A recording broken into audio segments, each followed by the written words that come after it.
নমস্কাৰ দোস্ত, মই অল্ড কইনৰ বিষয়ে কিছুমান কথা পাতিম এতিয়া, যে কোনটো কালেকশ্যন কৰিলে আপোনালোকে পইচা পাব, কোনটো কালেকশ্যন কৰিলে আপোনালোকৰ ইমান লাভ নহ'ব, কিন্তু কালেকশ্যন কৰিব চাই এইটো চাই লওক।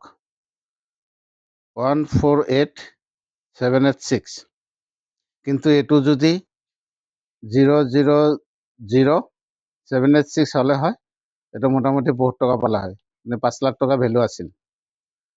আৰু যদি 111786 হ'লে হয়, মোটামুটি এইটোৰো 4-5 লাখ টকা ভেলু আছিল। আৰু তেনেকুৱা নহ'লেও তেনেকুৱা হ'ল যে 786000, সেইটোৰো মোটামুটি 4-5 লাখ টকা ভেলু আছিল। আৰু আছে 786111, সেইটোৰো 4-5 লাখ টকা ভেলু আছে দেই।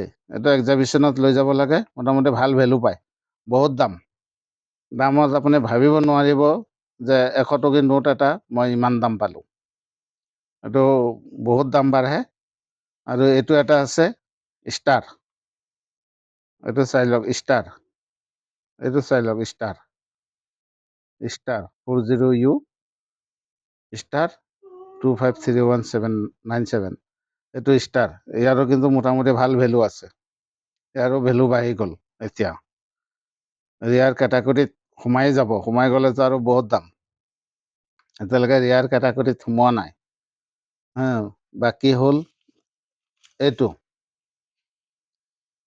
এটা, ইয়াত 14,792, ইয়ানি 14, এইটো 15,847 হোৱা হ'লে এইটো 5 লাখ পালোঁ হয়। 15,747 হ'লে এইটো 5 লাখ পালোঁ হয়। এতিয়া 14,792, ইয়ানিকে কাৰোবাৰ হয়তো ডেট অফ বাৰ্থৰ লগত মিলিছে, সেই তেখেতে যদি অলপ দাম দিয়ে, নহ'লে এনে বাকী কোনো নিদিয়ে দাম। এইটোৰ দাম ইমানেই, তেনেকুৱাই থাকিব, ইমানটোতে হ'ল। ধন্যবাদ। মই ভিডিঅ'টো আৰু বেছি ডাঙৰ নকৰোঁ। যদি মোৰ চেনেল কোনোবাই নতুন হয়, ছাবস্ক্ৰাইবাৰ কৰিব, লাইক কৰিব, শ্বেয়াৰ কৰিব, তেতিয়া আৰু ভিডিঅ' পাব আৰু বহুত নতুন কথা জানিব পাৰিব। ধন্যবাদ।